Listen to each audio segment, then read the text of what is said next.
Ealing Studios are in West London, on the District line, very easy to get to from the middle of London. One of the reasons why the studio sprang up here is because it was perceived to be a place that was close to London and yet didn't suffer from the air pollution that you got closer in. So there was light here. There was something that filmmakers could work with. It's the longest continuing centre of filmmaking in the world. Filmmaking has been going on at Ealing since 1902.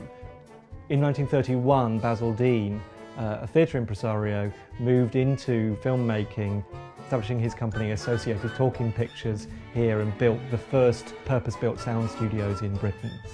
It's that studio that in 1938, when it's really a little bit at a low ebb, that is taken over by Michael Vulcan.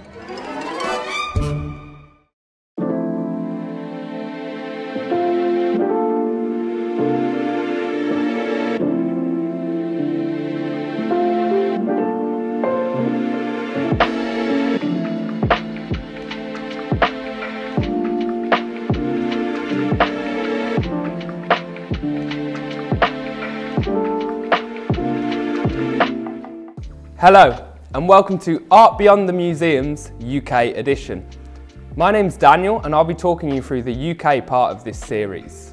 So firstly, let's talk about Art Beyond Museums. What is this project? For that, we'll focus on museums. What are museums? Are they places to collect art and exhibit them? No, they're actually places to collect art and show them to the people, bring them to the people. So, if we find ourselves in a situation like the current global pandemic where we can't visit our favourite museums, our favourite galleries, we can't travel to our favourite places to see the interesting cities we like to normally enjoy, what do? Do we just let these places go to waste as if we can't access them? The artwork in galleries, do they go to waste as well? Do they collect dust in a dark room? No. We want to bring them to the people. We want them to bring the artwork and these places to you. That's what Art Beyond Museums is. We're going to bring the artwork to you, the cities to you, the places of interest to you in the comfort of your own home. So, I can tell you now that this whole series is brought to you by Lotus on Water. Lotus on Water is a very unique gallery in Singapore, founded by Feng Shui Master Yun Longzi. In 2006, Master Yun collected all of his knowledge and his experience and put it all together to find Lotus on Water.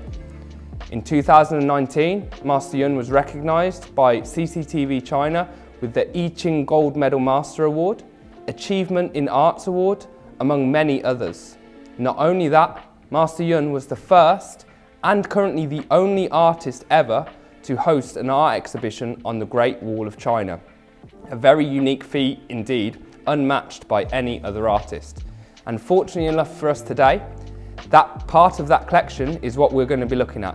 The very collection that was on the Great Wall of China. Current collectors of this collection include the Cambodian royal family, the director of the Louvre Museum in Abu Dhabi, and the owner of Laurent Perrier Champagne. Master Yun actually has a very special and close connection with Laurent Perrier Champagne. It's a name that's recognised throughout the world for using the finest grapes to make some of the finest champagne. Master Yun not only uses the champagne in his paintings, a very unique addition that no other artist does. In Laurent Perrier's 200-year history, once they were founded in 1812, they never before have collaborated with an artist. Before we go a bit further into the creativity side, I want to focus on one of Master Yun's paintings. This is from the Yellow Crane of Everlasting Victory series, one of 108 cranes that formed a 13.8 metre long piece of artwork on the Great Wall of China. Here, next to me, I have one of the cranes. This is number 45 in the series, and what's unique about this painting, Master Yun is a Feng Shui painter. In traditional Chinese paintings, you don't see this much colour, this much vibrance. You notice the reds, the oranges, the greens. The black is very traditional, whereas the gold isn't, neither is the silver. First of all, I want to focus on the traditional aspects of this painting. The use of calligraphy works, the use of cranes and flowers, they are very traditional within Chinese paintings. What makes Master Yun so much different is the shape of the flowers, the use of colours and the use of the cranes. We'll focus on the crane first. The crane itself doesn't look like a normal crane. It's perfectly rounded. It almost feels like a sphere or an egg in terms of its shape, where the head is tucked into itself. This creates a mystical body. So Master Yun likes to reflect between the connection between heaven and earth. And that's what these cranes represent. They're not normal cranes of earth. They're mystical beings, almost mythical creatures. Made out of 24 karat gold, painted on dongba paper, so not traditional rice paper as is used with most traditional Chinese paintings. Dongba paper allows Master Yun to create layers. So this isn't just 24 karat gold painted straight onto the paper. This is built up using layers of 18 karat gold, 18 karat silver, many different paints. The techniques used are similar to that used in oil canvas painting. Again, not traditional Chinese. Master Yun looks at all areas to draw his creativity from.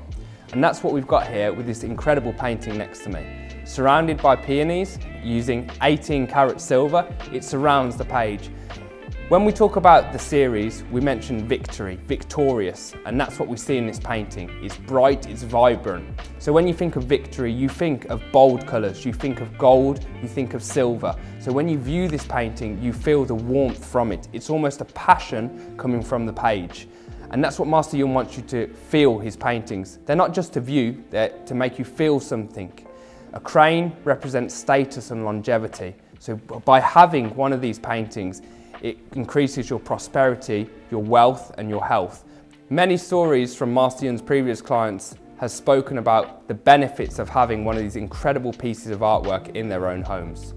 Looking at this painting, it is incredible. As I said, it almost pops off the page. Passion, vibrance, warmth, giving you the sense of victory. But that's not all this painting has to offer. Under UV lights, you'll see the painting change, so the flowers, the cranes, they're no longer visible as we see them. Instead, Master Yun paints them using UV paints as if they are heavenly bodies. It's like you're looking out to the stars, to the galaxies, into the unknown. Again, making you feel something completely different, almost as if you're entering one of your own dreams, a heavenly place. So, as you can see around me, we're in a different set than what we're used to, a different setting to what we're used to, and that's because we're actually in a film studio. We are currently in Ealing Film Studios, which is the oldest film studios in the entire world.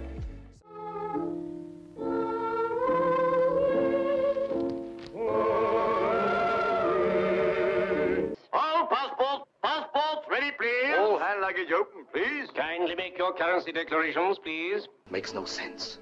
If we have to have someone to bring out the money, let's get a professional. Or bring it out ourselves. Make a spectacular getaway, you mean? At 70 miles an hour in the heart of London in broad daylight. So how does that link to Master Yun? Well, whether it be filmmaking or painting, creativity is at the heart of it all. There's so much thought and process that goes into it, so much detail, attention to detail, and we'll look at the link between both. So throughout this episode, we'll look at Master Yun's paintings, his techniques he uses, the interest in the way the paintings make you feel, and also we'll have an actress on later who's based here in Ealing, and she'll tell us a bit about Ealing Studios, exciting creative project she's got coming up, which includes a feature film over in the US. I can't do this anymore. The lies, the guilt, I can't do it! You have to. You killed him, Luke! Your voice down, will you? Do you hear? If I didn't kill him, it would have been you. So right now, we're joined with Olivia Maiden, an actor and director local to here in Ealing.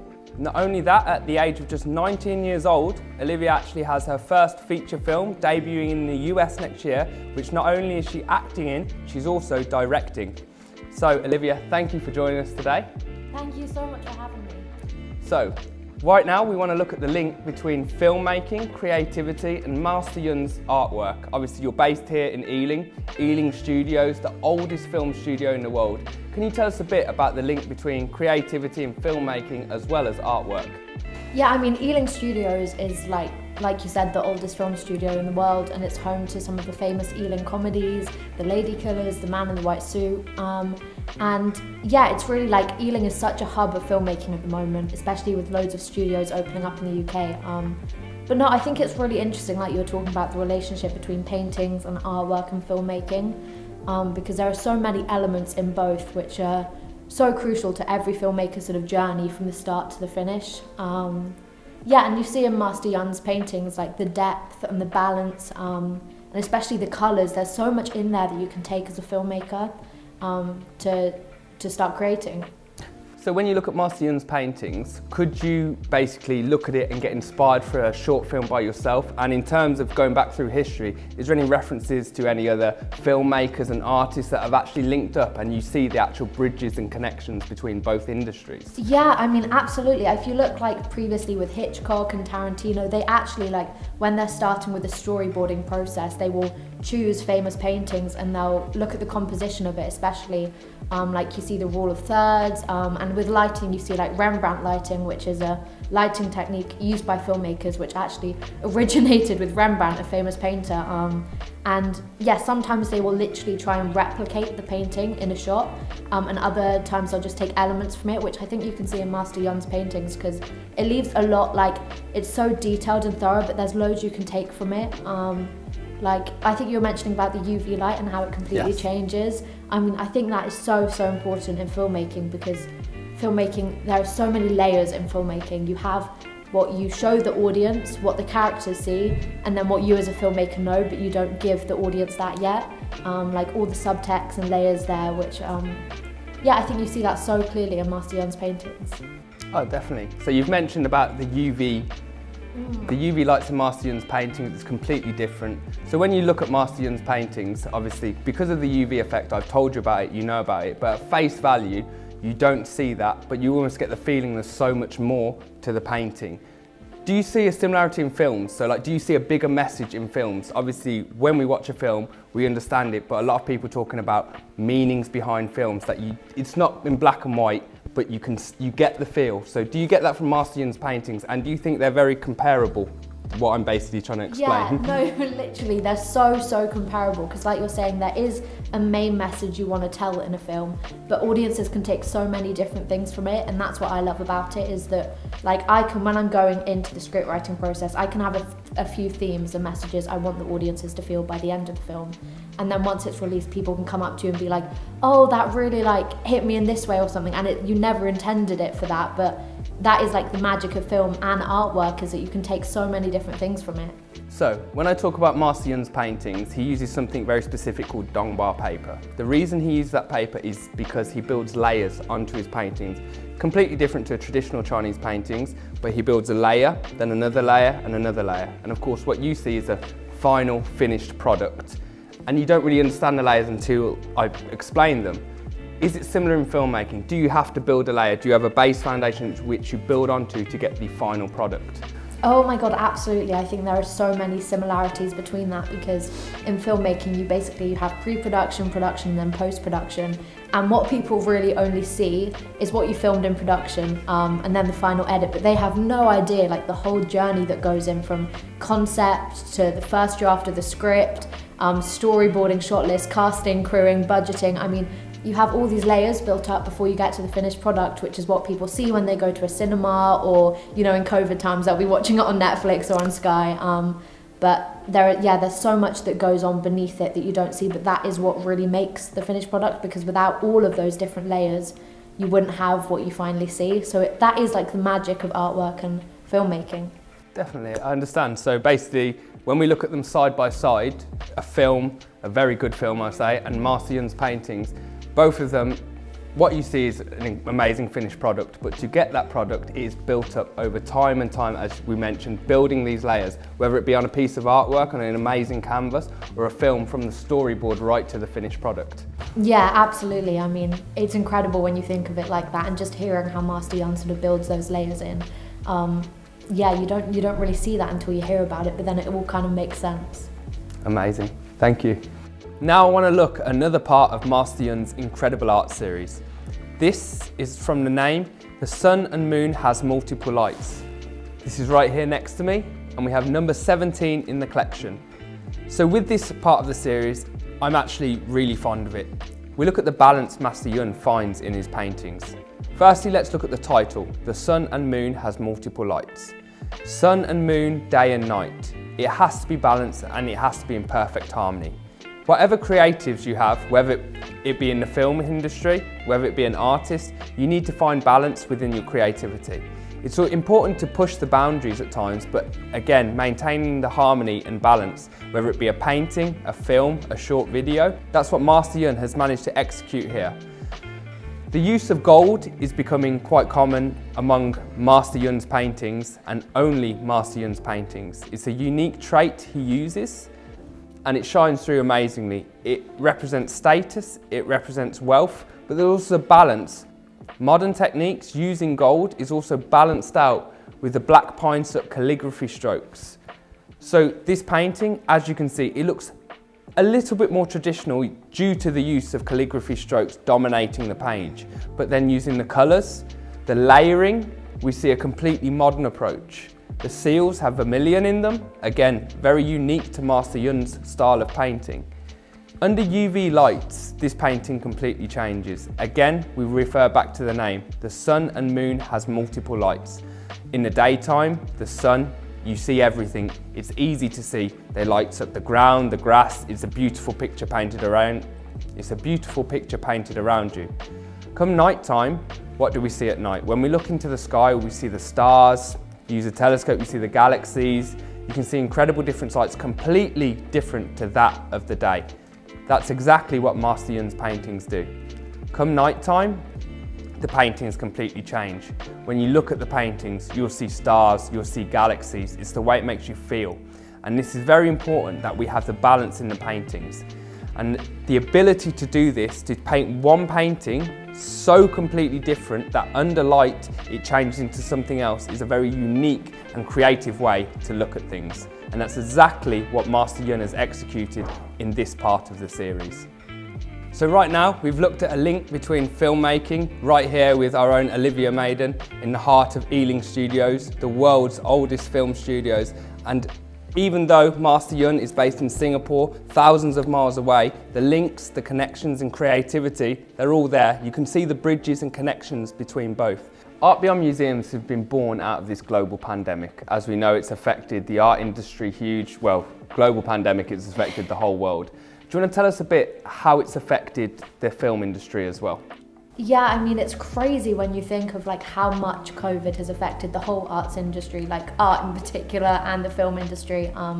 Everything was sort of brought to a halt when COVID hit in 2020. But it was heartbreaking to see how affected it was by it, but also sort of quite inspiring to see all the other ways that people sort of started creating again, and how much people have relied on the arts in the COVID sort of era. I mean, everyone sort of went straight to Netflix, Amazon Prime, because once you're locked down, that's kind of all you can do. And yeah, I don't think a lot of people truly understood how much it affected the industry as a whole until you sort of realize how much you rely on it.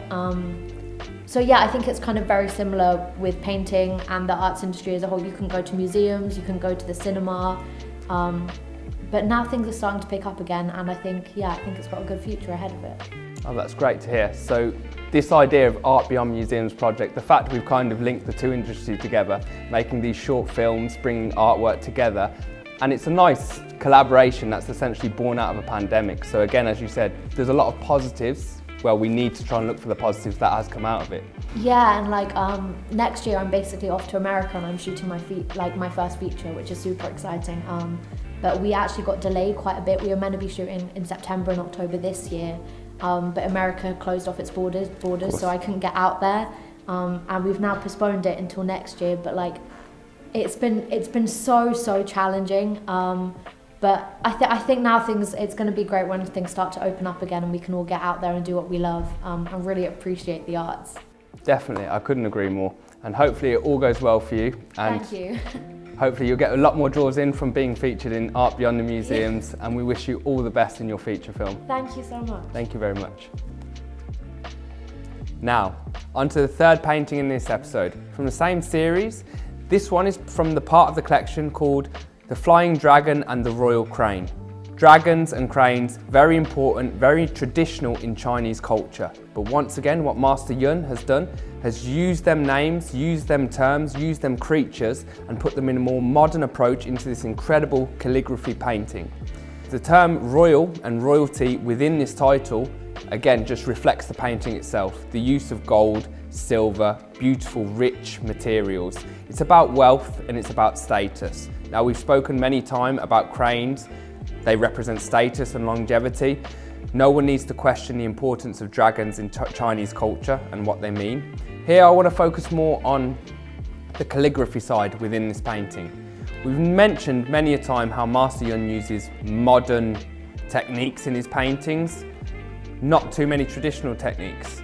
But what you'll notice about this painting, the core of it is the calligraphy. The core you see is the calligraphy use, the calligraphy strokes, using traditional calligraphy methods, black pine soot ink. There's a lot of tradition within this painting. There's a huge respect shown, especially the title, the royal crane, the dragon. But again, in true Master Yun style, he's brought it to life with a new vibrance into a modern day and a modern era, putting his mark on this certain collection. This is FSC 147, the number in the collection. Traditional use of 24 karat gold leaves. Again, you have the red, the bright colours, the vibrance, but not so much the earthy colours that Master Yun does use in his other paintings. The oranges, the deep reds, the greens. This is focused on golds, riches. Again, referring back to the title of the Royal Crane. Another very unique piece which completely changes under UV light, reflecting that traditional yet unique modern approach Master Yun seems to pull off so well. So, there we go. Thank you for joining me for Art Beyond Museums UK edition for this amazing episode in the incredible and historic Ealing Studios. Another massive thanks to Liv for joining us today. I really hope you enjoyed going through Master Yun's paintings, learning a bit about Ealing Studios as much as I have. Such a historical place full of creativity and vibrance, a perfect host for us to showcase some of the most incredible and unique artwork currently available at the moment. Thanks once again, and I'll see you soon.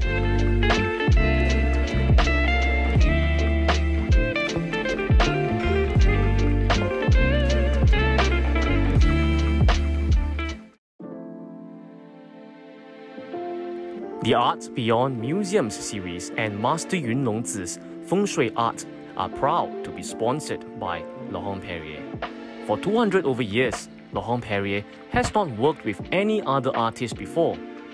When you purchase a piece of Feng Shui art exhibited in this Art Beyond Museums series, you will also be getting a complimentary set of 5 different specially selected cuvées of Laurent Perrier champagne: the La Cuvée, the Cuvée Rosé, Brut Millésime, Demi-Sec Harmony, and the Cuvée Grand Siècle, so that you can enjoy the taste of elegance while basking in the prosperity of Master Yun's Feng Shui paintings and calligraphies. Cheers to prosperity and elegance.